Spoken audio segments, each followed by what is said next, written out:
الرحمن الرحیم اللہم الہمنی رشدی وعوذنی من شر نفسی۔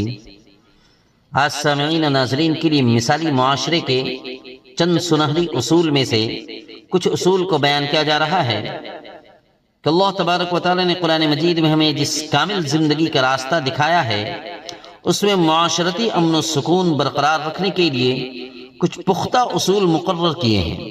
ان میں سے پہلا اور سب سے اہم اصول ہے تحقیق احوال ہے، یعنی خبر کی سچائی کی جانچ پرکھ کرنا ہے۔ سورۃ الحجرات میں اللہ تبارک و تعالیٰ کا واضح فرمان ہے، یا ایھا الذین آمنوا ان جاءکم فاسق بنبأ فتبینوا، کہ ایمان والو اگر کوئی بد کردار فاسق تمہارے پاس کوئی خبر لائے تو اس پر عمل کرنے سے پہلے اس کی اچھی طرح تحقیق کر لیا کرو، اچھی طرح تحقیق کر لیا کرو۔ تو پتہ چلتا ہے کہ اللہ تبارک و تعالیٰ نے ہمیں کتنا بڑا ضابطہ دے دیا ہے کہ آج ہمارے معاشرے میں جو بے چینی ہیں، لڑائیاں ہیں اور نفرتیں پھیلی ہوئی ہیں، ان کی سب سے بڑی وجہ افواہیں ہیں کہ ہم خبر کو سنتے ہی اسے سچ مان لیتے ہیں اور بغیر سوچے سمجھے اس پہ رد عمل دینا شروع کر دیتے ہیں اور ریئیکٹ کرنا شروع کر دیتے ہیں۔ خاص طور پر آج کا یہ سوشل میڈیا کا دور، آج ہمارے ہاتھوں میں موجود جو موبائل فون ایک بہت بڑی آزمائش بن چکا ہے، بہت بڑے فتنے کا سبب بن چکا ہے۔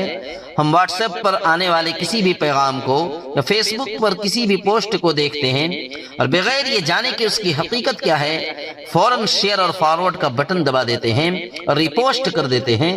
ہمیں یہ تک احساس نہیں ہوتا کہ ہماری دبائی ہوئی ایک کلک کسی بے گناہ کی عزت اچھال سکتی ہے، تو ہم ریپوسٹ کر دیتے ہیں۔ ہمیں یہ تک احساس نہیں ہوتا کہ ہماری دبائی ہوئی ایک کلک کسی بے گناہ کی عزت اچھال سکتی ہے۔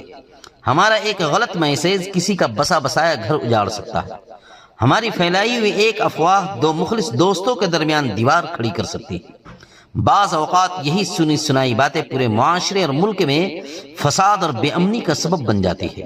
اسی لیے ہمارے نبی حضرت محمد مصطفیٰ صلی اللہ علیہ وسلم نے ہمیں سخت تنبیہ فرمائی ہے کہ کفی بالمرء کذبا ان یحدث بکل ما سمع۔